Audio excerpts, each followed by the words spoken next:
This is Paul Stewart with Auto Apps. I'll be going over a Service Estimator, all its functionality and setup. When you open up Service Connect, you can do multiple things to it. You have when you left click on the customer, it brings up the customer information, brings up history, future service. You left click on the vehicle, then that's going to bring again all the history and customer stuff. So you have a left click. Now what we've added into Service Estimator on the vehicle is what we call the right click. So I'm going to right click on this Nissan Altima. When I right click on it, it brings up what we call Service Estimator. And we created Service Estimator for you to easily be able to quote to the customer the jobs that you've built inside of our Writer. So if I were to go into our Writer and go into that same invoice and open it up, you would see what I call active jobs that you got pricing on and their extension.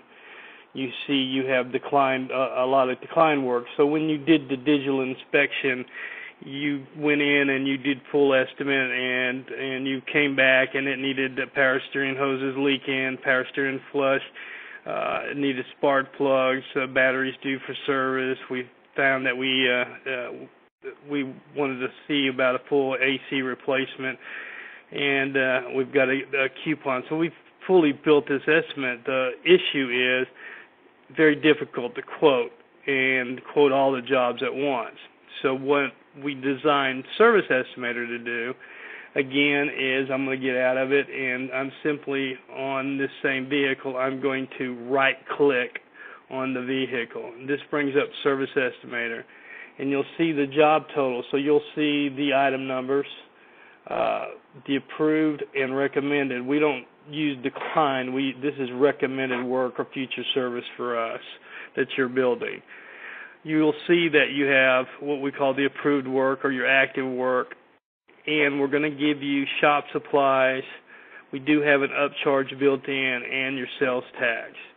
You also can see your totals of your declined work. So when you're talking to the customer, it makes it really easy to discuss the customer. If you're, let's say they first brought it in for brakes, it needs a CV axle drive shaft in this case. We're recommending a alignment, and brakes are in bad shape, and you've now quoted the customer $1,685 for all the non-declined work.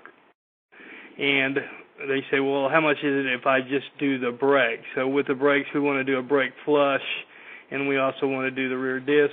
I can real simply just click.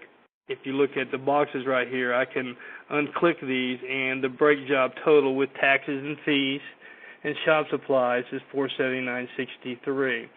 We do have a upcharge in there of $12. You can take that away.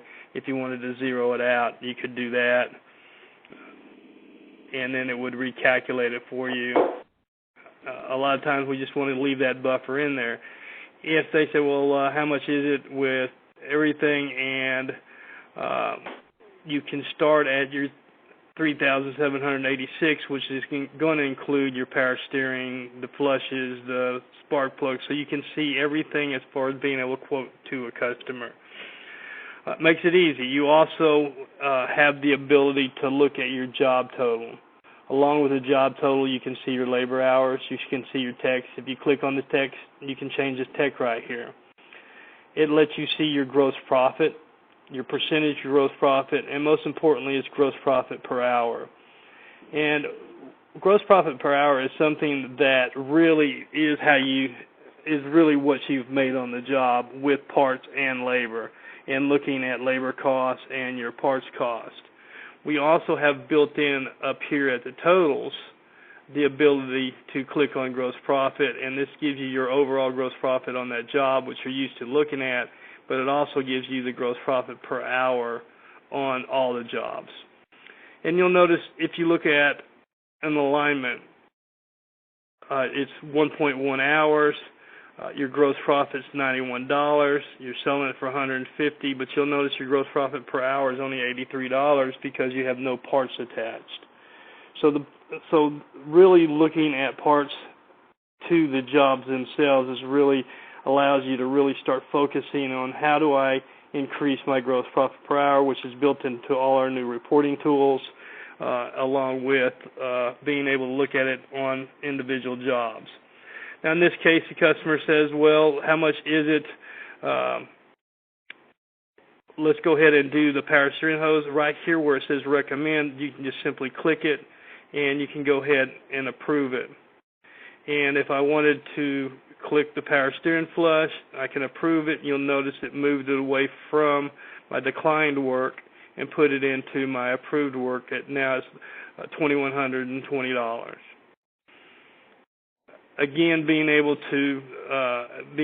for you just to be able to quote these jobs, all of them or part of them, or you can even, if I went back to our writer, went back to this, and I just simply refreshed it, you'll notice that the power steering's declined and the flush is declined. Now, if I just refresh it, you're gonna see that they're now undeclined, and you'll see the totals will match if I went to calculations 2121.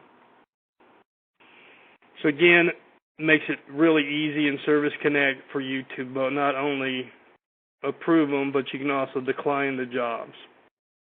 And then that would just decline it automatically in our writer. So this is Service Estimator, quoting the jobs to the customer, adding technicians, looking at gross profit per hour. And then I want to talk about other functionality you've got built into it. So if I simply exit, again, this is going to take me back to the front screen. We added some more capability in Service Estimator by right-clicking on the vehicle. And you'll notice this customer came in for an oil change. He's got noise in the left front wheel. We've added the ability to add jobs. We've also added the ability to look at history and add service jobs. If I wanted just to click on history, this would bring up all the history for this vehicle. And let's say I've done an oil change before. We have the ability to go to history and grab that oil change and do what I call drag and drop. And this will drag and drop the oil. And anything that we drag in, we're going to automatically just decline it or move it to recommended. If I wanted to approve it real quickly, I simply could click approved. You'll notice when I did this, I didn't bring the technician with it. When we brought this product out, and we can see that if I just want to see declined work, I can see that.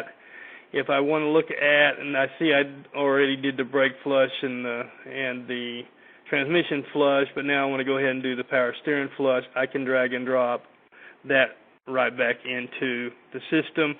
You'll notice that based on y'all's request that we actually added a technician that recommended the work the last time. So we wanted to make it easy to not only drag and drop, bring that technician over, but also allow you to change your technicians very quickly if you wanted to do that.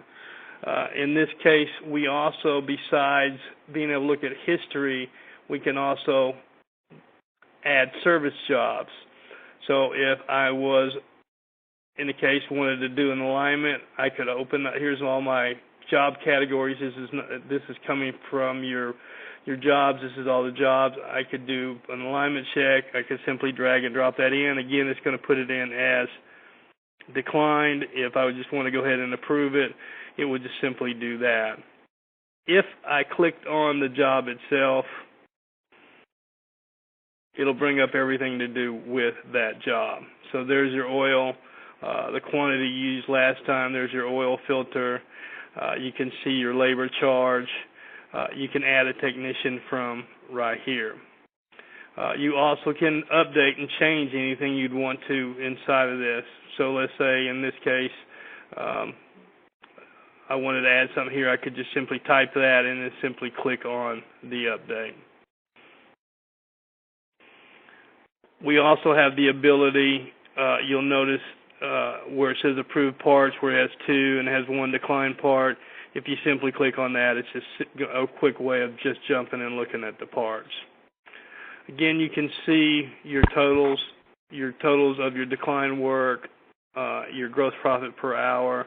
All those are right at your fingertips as you're talking to the customer. So as you're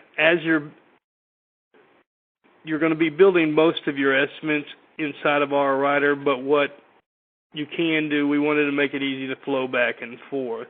If I were to open up that invoice now, you're going to see there's your oil change, your oil and filter, there's your declined work, there's your alignment check. And again, if I wanted to just add an alignment real quickly, I could go to service jobs. And we want to, again, make things easy. If I wanted to just type in alignment, I could just type in alignment here, hit enter, and it'd bring up anything that had alignment in there. So let's say I'm going to do a 4-wheel alignment. I just drag that in there. I'm going to go ahead and approve it. And in this case, we also could type in flush. So if I had all my flushes set up with kits, if I just hit enter, this allows me to drag and drop anything that I would have to do with a flush. So let's say I wanted to do a coolant flush, I just bring that straight in. If I went back to our writer, again, hit refresh, you're going to see all that work. And then if I'm going to leave that decline, I can just move these around. And if I went back to my service estimator and simply hit the refresh button, or I leave it and come back in, it's just going to refresh it as to exactly how it looks in our writer right now. So again, you have the ability, let's say I just wanted to add the fact that it needs, I could add a job right here, I could add a concern, I could add labor operation or skip it, and just say I wanted to add needs front tires at a 2/32. If I just clicked on add right there, you'll notice it just adds that job right into our writer right there. We also went to as far as you can add labor hours. We can add a technician. So let's say, just to show you how this would work, if I added 2 hours right here, you'll notice the labor rate. You can change it. It's going to track your technician cost. You'll notice if I go to 3 hours, it updates your labor to the new labor charge. So we have the built-in labor matrix that you can build into your system for your labor tracking. So we've built all that. Another feature that we added in, again, along with that, if you wanted to quote a job to a customer that was out the door, you could just click on the job, and if you bring all the job up, let me grab one that would have some parts with it. Let's say this oil change. So what we wanted to be able to do is for you to be able to quote a job. You will now be placed into the conference. This call is being recorded. And so what we wanted to be able to do is just be able to quote that whole job at that same time. So that is your service estimator being able to quote jobs to the customer. Now, another feature that we added, let's say Roberto is going to do all this work. We have Jeff that originally made that recommendation on the job. I can add Roberto, and what it's going to ask me, do you want to put Roberto on all the jobs? You'll notice that it puts it on all the jobs but doesn't step on Jeff. It still leaves Jeff in there. So it's smart enough and then I could change that to Roberto if I wanted to, but it's smart enough not to step on the technicians that were already in your system. So this is Service Estimator, and what's built into Service Estimator is as you go into Setup, I can click into Setup right here, and you'll notice Estimators right here. And so Estimator, this is where you put in your sales tax. This is where you put your shop supplies with your maximum charge. You have the upcharge, as you can set it up with a percentage with a maximum charge too. your base labor rate, and then you can have your additional times. If you go to your intelligent pricing setup, this is where you can go in and set up your labor based on your different labor times. So this is Service Estimator, being able to quote jobs to the customer, add jobs, drag and drop from history, and be able to just add jobs on the fly. So it works interactive with RWriter, allowing you to easily quote to the customer both your active jobs and your declined jobs on one screen.